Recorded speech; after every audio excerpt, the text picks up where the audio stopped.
What is the biggest problem in Grounded 2 right now? Is it the bugs? Nah. Is it the unpredictable crashing? Nah, not that either. Is it the cosmic horror that you will become in the game? Nope, not even that. Though that's pretty horrifying. Did you guess it? That's right. Some people can't understand that early access means early access. The game is not finished. Not at all. There is going to be stuff that's incomplete. Look, right now, some of the viewers are probably like, well, who the hell is this panda raccoon sloth thing? And what the hell is he talking about? Well, my name is Alienated Panda. I play games on Twitch. I 100% them. And Grounded 2 is a special case. I played it off stream and 100%ed it 4 hours before Grounded 2 came out. So when I got my hands on it, I was coming off the high of Grounded 1, which is a fantastic game, but y'all are not here to listen to me ramble about that. So let's get into the video. Before I get into anything, I'm gonna bring up the fact that everybody here has a voice, and with that voice, they can have their own opinions. From me, to the random person on the internet half across the world, to my next neighbor Joe and his mother. So please, be nice in the comments, and in the forums. We don't need any more hate and fighting this world. Okay, so where were we?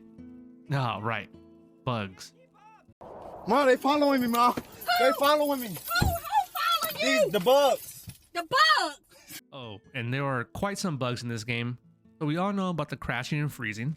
The whole time I played it, I probably crashed about 10 times. And my friend froze a good hand of times, but they lowered their settings and tweaked some things and they got their game working better. If for some reason you're watching this video and you haven't started playing, I would advise you to up the autosaves. Just in case you do crash, you don't want to be set back too much now. Spawning in other players. First, starting the game, if you're playing with anybody else, you're most likely going to spawn inside of them. Nothing too crazy, but it's straight off the rip. So I just have to let you guys know. Cosmic Horror Pete. So this is the first picture I showed you in the beginning of the video, guys. I don't know if this happens with any other helmet / armor. I wore 2 armor sets the whole time I played, the acorn and the sizzling armor, and it never happened. But once I wore the roach armor, it started popping up. I know it's nothing but a visual bug, but I like to think it keeps the bugs from attacking me from behind. Kind of like how Subdarban villagers wear masks on the back of their heads to keep lions from attacking them when they go into their forest. Now, the picture doesn't do Cosmic Horror Pete justice, so I have a video. It looks really creepy because the face just looks at you no matter what direction you're looking at. Bugs stacking on top of each other. Honestly, the picture kind of speaks for itself. Not that much going on, except they're trying to climb each other. The Scorpion Boogie. I don't know if this one's a bug, but whenever a scorpion gets caught into something, kind of like a wall, it just starts throwing it back if it sees you. So that's nice. The Workbench Glitch. For some odd reason, the workbenches can't be opened or destroyed as if they're not even there, unless looked in a very specific way by my friends, but they worked fine for me. I had to destroy them and make more just so they can use them. That's why you can see I have 3 in my base, but that's not the only thing that this glitch was working on. It also happened with the drying racks as well. So if it's happening to you, just make sure to bust them, destroy them, whatever, and just make new ones, and it should work fine. The menu bug. This bug was kind of annoying. Anytime you would enter a menu, like the workbench menu, it would send you back to the last thing you opened. If you were looking at the weapons tab and then went to the armor tab, it would send you straight back to the weapons tab, and it would keep on doing this until you either left that menu or just made a whole new workbench. There was also some lighting bugs. There were some of them in the game. You can kind of see them pop up above my base right here. So it's a little weird, but I mean, not that much of a problem, honestly. They're going to fix that later, probably. All right, now we're getting into the fun ones. Getting stuck in items. Now, there are a few bugs that you have to watch out for. There are 2 areas that you can get stuck in. Well, there's probably more, but I've gotten stuck in only these 2. In the ice cream truck part of the map, there is a light post that hides spiders and scorpions underneath. but there's one rock that you can get stuck in. If you jump on top of it and you save and quit, you can spawn in the rock and get stuck. Luckily, I had my buggy there, so I was able to jump out of it by clicking on him. But the first time, I didn't have him, so I couldn't get out. So I had to bite the bullet and respawn at camp. And just in case you guys get stuck in the same kind of thing, make sure to put your back towards the rock wall, so when you do end up dying, your backpack can fly out of the rock. If by chance your bag does get stuck somewhere you can't reach, there is a button in the pause menu that you can click and it will respawn all the backpacks to the first Omninet lab you came out of. Now, the second spot you can get stuck in is quite funny. You have to be careful of any hot dogs that you're breaking down and not to get too close to them, because the hot dog will consume you before you can consume it. Brook Hollow Park really pushes the eat or be eaten phrase. I can only assume the reason why this happens is when the old model of the hot dog breaks, the new one spawns in and engulfs you. And the real bad part about it is that you're gonna go down. The game sees you as suffocating and will start making you take damage till you perish, and then respawn. But luckily, if you have somebody playing with you, they can pick you up if they can get to you and break the hot dog within those 30 seconds. All I'm saying is to be careful where you stand in this game, because it could be much more dangerous than any actual real bug. Buggy bugs. With the introduction of Grounded 2, buggies were a big talking point, and even they have some problems. The stun to respawn bug is what I'm calling it, is where you fall from a small height while on your buggy and land. How the game devs wanted this to work is when you jump off a crazy height, like let's say the picnic table, when you land, you will fall off and take loads of damage, and your buggy will get stung for a long period of time. Now, that's how it's supposed to work. But sometimes you'll get knocked off from a height that makes no sense, and then take damage as if you fell from the top of the map, knocking you out, and you'll need to either get picked up or you just respawn. Now, this rarely does happen, but it does, so just be wary. So you want more? Okay.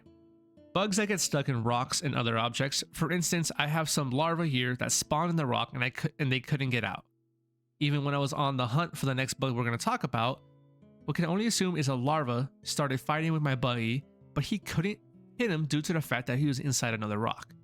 Now, these are small inconveniences, nothing that's going to really break immersion. The one that really sucks is what happens to the mantis. This terrifying bug is super duper scary. Probably one of the scariest in the game, next to the wolf spider. You will find the mantis camouflaged in tall plants, waiting for unsuspected bugs or tiny humans to pass by. But when it jumps down from the leaf that it's perched on, only to get stuck mid-air, well, it's pretty funny, and it gives us little guys an advantage. Sadly, this did happen quite a few times in my playthrough. I would assume that maybe their hitbox is a little too massive and it gets caught on the leaves around where it's perching. But I can't say for sure. With all these bugs and small problems that the devs are fixing, mixed with all the new content they need to put in to keep people coming back, as a result of all this, it causes a lot of stress and worry on the devs, which I don't believe they need more of. Cut the devs some slack. Ladies and gents, look, I'm no game dev. I haven't the smallest amount of idea of how much time it takes to make a game like this. But I do believe that we should cut the devs a little bit of slack when the fact that this game just came out. It's been 8 days since this game has come out, and they dropped 2 updates, and they even gave us a roadmap showing what's coming up in the next couple of months. This is way more than any AAA companies do within months of their games coming out. Looking at some of the forums and discussion boards, it's crazy to see people being mad over the game not being done. Now, it's understandable to see y'all are frustrated at some things like the crashing and such, but we all understood that when we bought this game, it would be in early access, and then we paid for it. The map and the story are not done. The bug AI is not the best. The combat can be rough, but that's what you get when you pay for early access. You help the game devs better the game, so when the full game drops, it's complete and there's none of these bugs there. Luckily, I've seen more positive posts and videos popping up helping the community, which is lovely to see.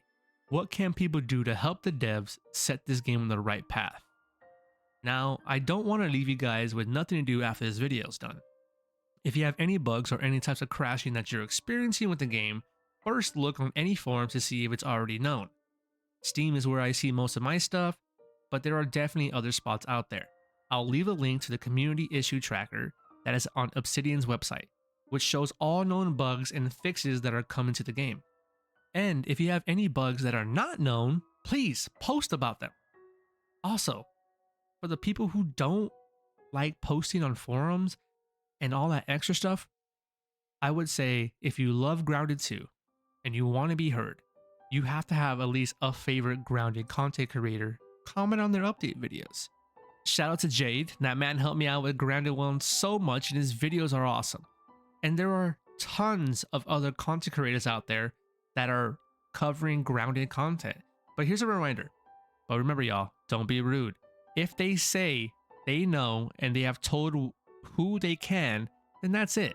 But I could bet you all that your favorite Grounded content creator, whoever it is, would love to talk about the game in their comments. Just don't be shy. Remember, to respect them, they are humans just like all of us. This is the only way for the game to get better. You, yes you, are part of the community that will help this game get to the 1.0 launch and fully release. Look, I'm not someone who usually posts stuff like this, but this is the one game I would love to see blossom into something really beautiful here. Okay, look, that's basically everything I had to say. If you would like to see more Grounded content, please tell me in the comments. Thank you for everything. Love you much. Bye. Bye, buddy. I hope you find your dad.